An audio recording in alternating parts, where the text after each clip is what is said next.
just your reasoning for not having the players be available this week, and rationale behind that decision? A lot of distractions. I don't want them distracted. Want them focused in on just playing. Plus, we have a short week, and so everybody's work this week's accelerated.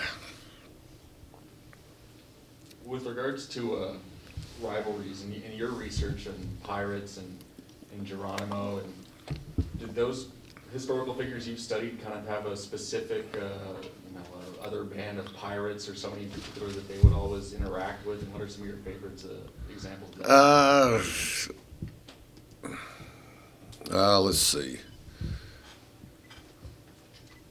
Well, I don't think there's a lot of material on it. Pirates they'd run together occasionally somewhere like Port Royal, Jamaica, or somewhere. They'd run into one another, I'm sure. I mean, that's bound to be the case. And then some would bounce between one or the other, and occasionally you'd see them join up. Geronimo and the Apaches, there would be different bands of Apaches that they had been at war with for years, and then there'd be other bands that they were allies with. So, they kind of had an independence, the various groups, and there's a lot of different groups of Apaches. There's the Mescaleros, there's the Chiricahuas, there's and so it goes, and so then and a lot of different bands, and it would vary whether they got along with one another. Geronimo, especially because they killed one of his wives and his kids, always, battled Mexico, and the Apaches in general had a lot of battles with Mexico. And then, of course, as the Civil War ended, then they're fighting a two-front war between, the Americans moving west and Mexico. And then, it seemed that their more significant battles were with Mexico for, really centuries. And then, after that, it was, of course, the Americans moving west as they're getting squeezed out. There's not enough space for everybody. And when they're fighting these opponents, there's maybe a little more personal animosity with. Is there any extra will to fight or any extra energy to it? I don't. If there is, and we've been cheating ourselves up to this point. Because.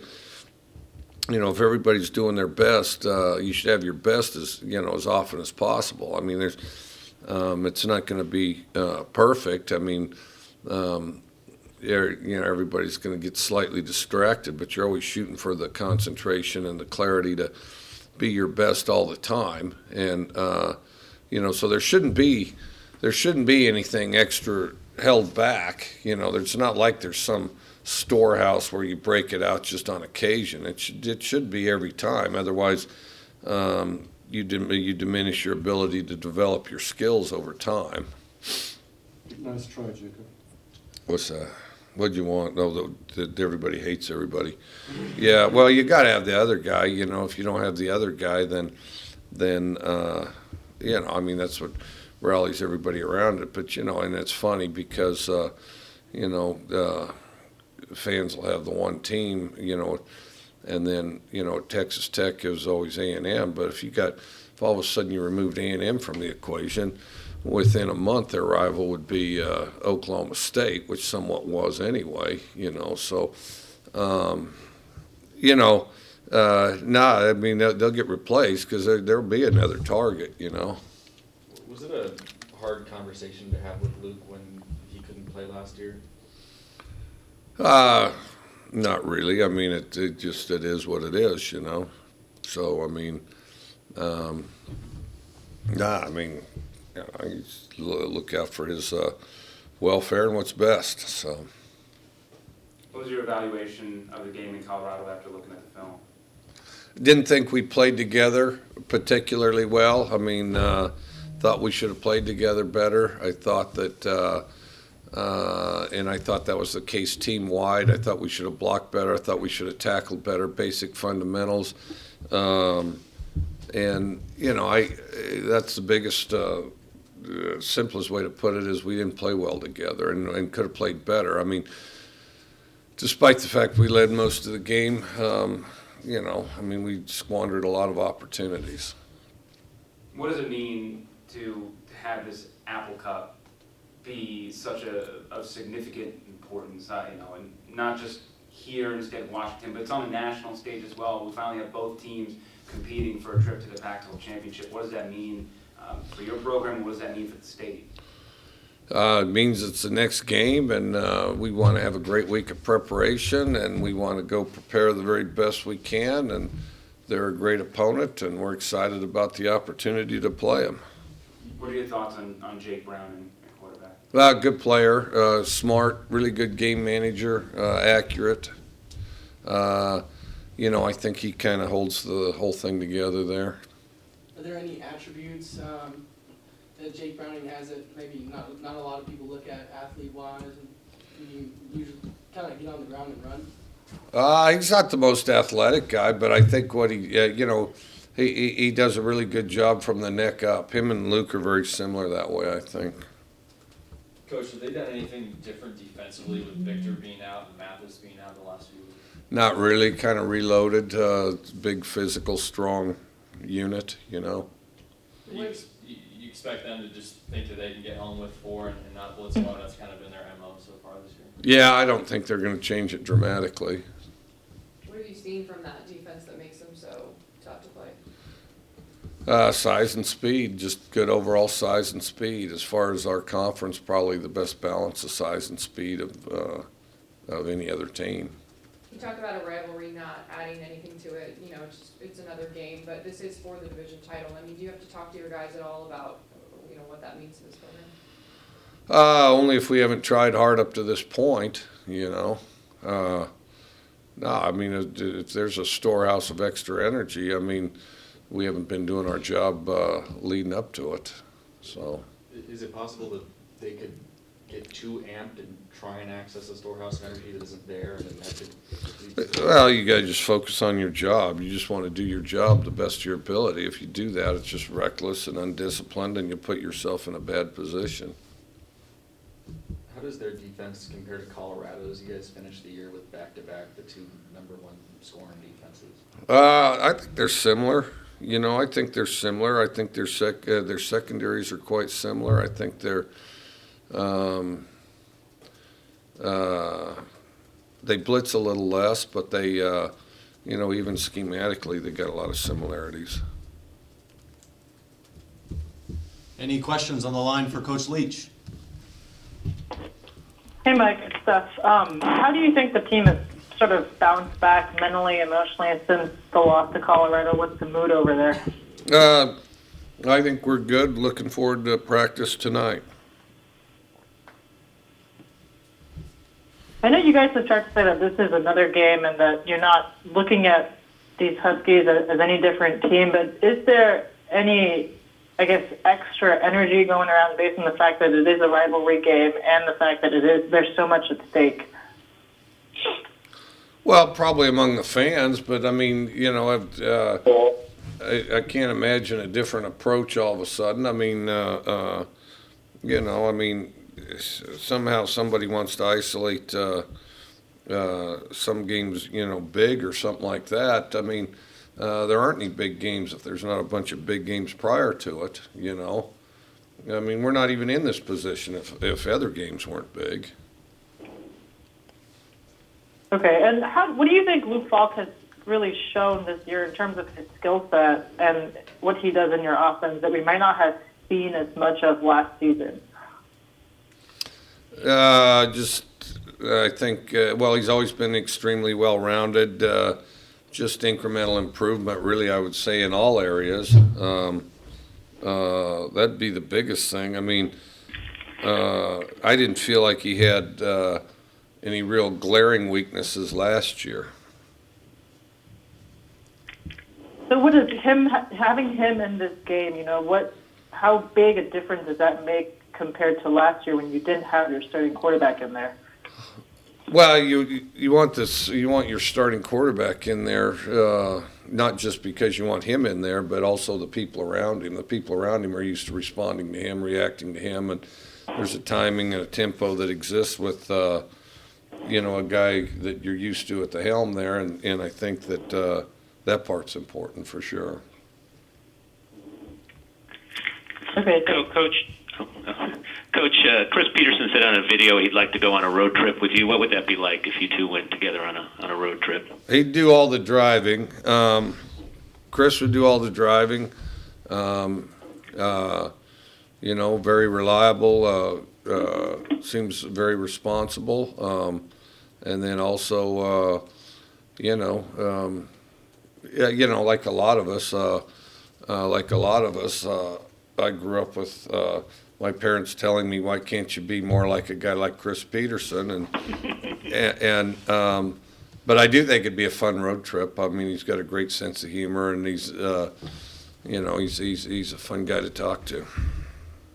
How much have you guys gotten to know each other at coaches' meetings and the like? Quite a bit. Yeah. Yeah, I mean, he's a good guy and just kind of been engaging. Yeah, always in a good mood too. I mean, smart guy. So.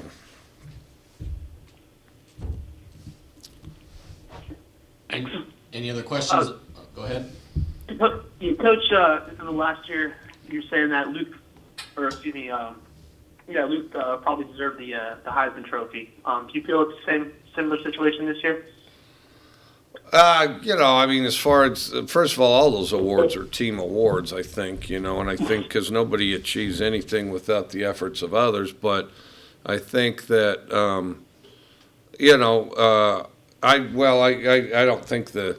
I don't think it's very clearly defined, what it is. I mean, is it who has the biggest impact on their team, or is it who's the MVP of whoever wins the national championship? I don't think they've in recent time, and I mean the last couple decades, I don't think that's been very clearly defined. I mean, Paul Hornung, one of the greatest players that ever played, he'd have a tough time winning the Heisman nowadays the way they do it, just because it's, I mean, all of a sudden the Heisman's before the national championship, but everybody's trying to speculate who's the MVP for the team that wins the national championship, and of course it hadn't been played. If they do it that way, they just hand the Heisman to whoever's the team MVP at the end of the national championship. I mean, so either that or have two different awards, and I really don't care about the awards in the long run anyway. So, that Heisman speculation stuff's more for you guys. What is it about Luke specifically that allows him to excel the way he has been all year, or pretty much throughout his career for you guys? I think he does a really good job of making the people around him better. I think his presence also helps us on defense and special teams. But, really the best contribution a player can make is make the players around him better. How do you make defenders and special teamers better? I think just his presence, like in the off season and on the sidelines, they view him as kind of an example and a guy that you can rely on, and he's a very steady guy. He's the same guy every day.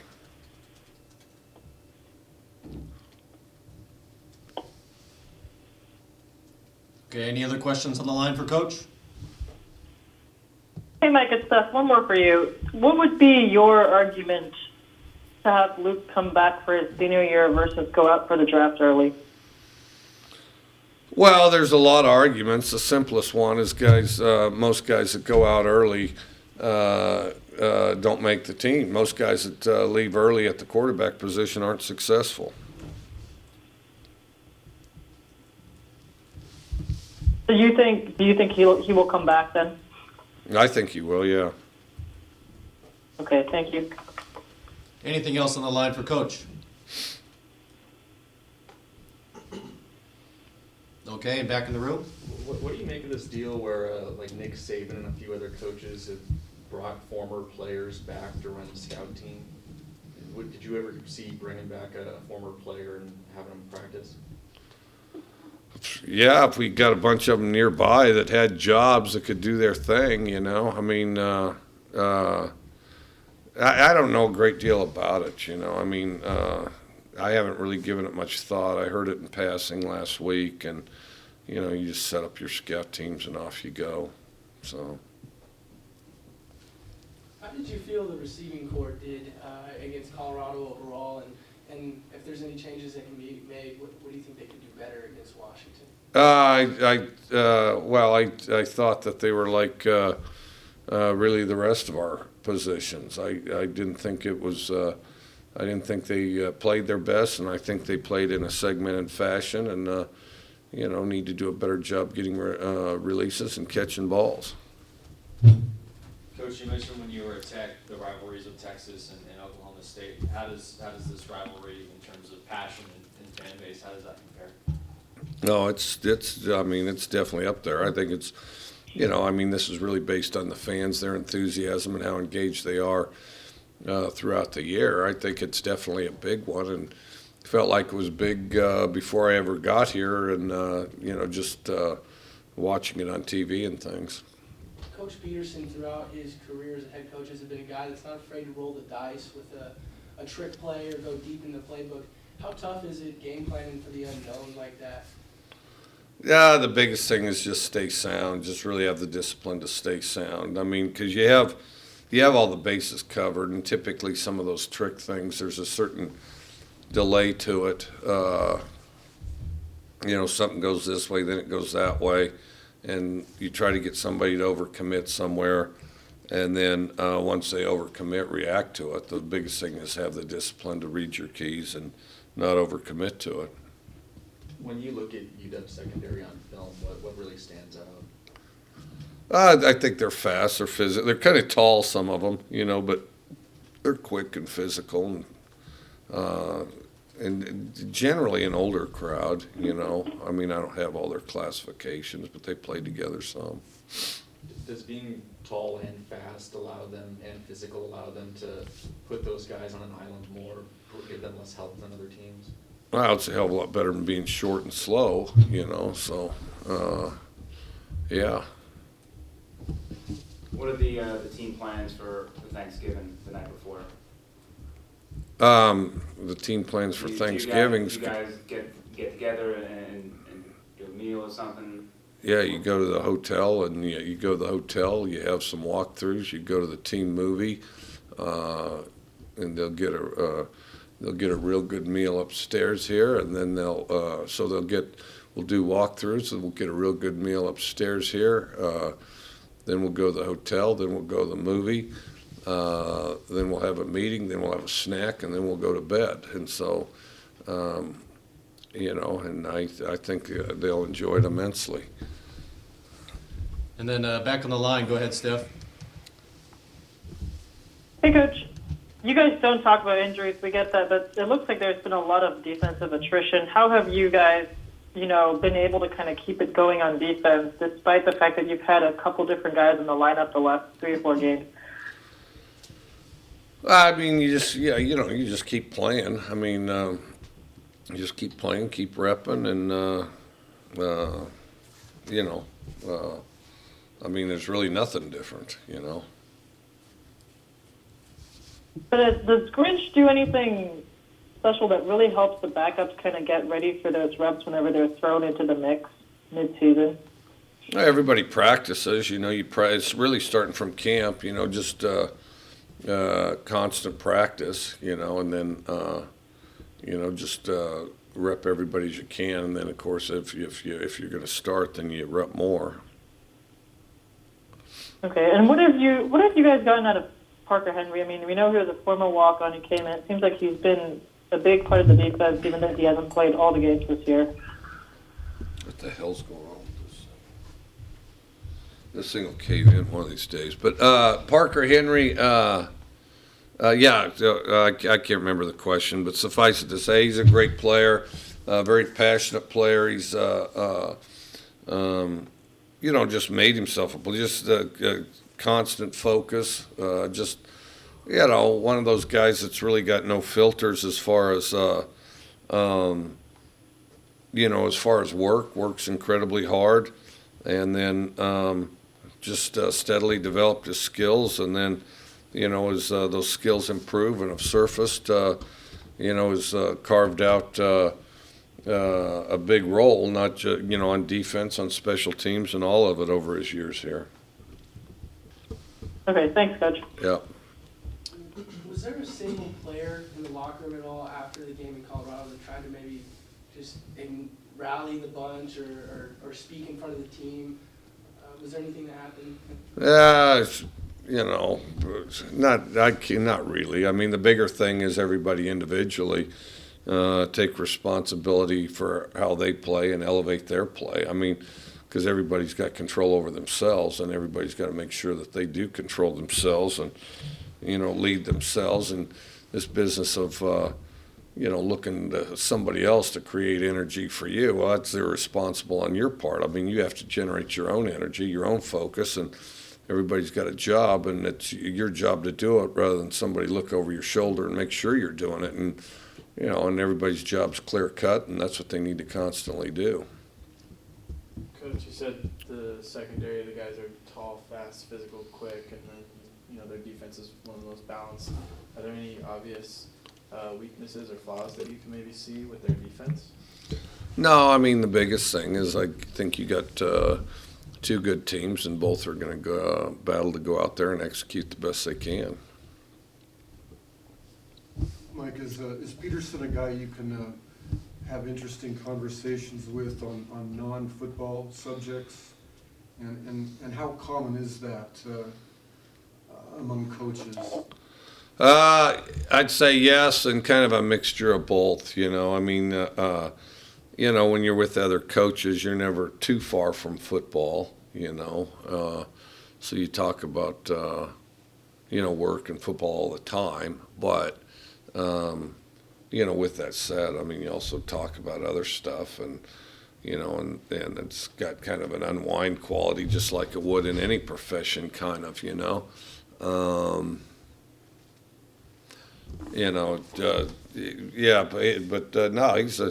he's a smart, insightful guy, and he's good company. So, are there a certain number of guys that just are obviously football 24/7 and really can't?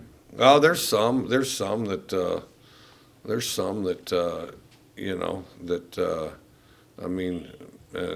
some are good coaches, some aren't as good, but some do have some have kind of the vibe of a junior high wrestling coach, no question.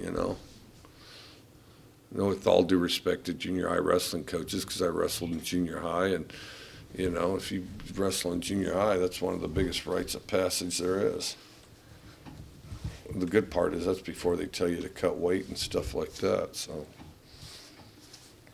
I have a pre-student question, which is why would Chris Peterson do the driving on your road trip? Are you not a driving guy? Because I don't get car sick, and two, I'm able to read, look out the window, and Chris strikes me as a guy that wants to stay occupied, and doesn't mind having the wheel, and I can occupy myself if all of a sudden he got boring or something, I could occupy myself, entertain myself, and wouldn't have the responsibility of driving. I could look out the window, I could do Spanish on my phone, I could read a book, I could select the radio channels, because he'd have to, have his hands on the wheel, so therefore I could turn the button on the radio quicker than he could.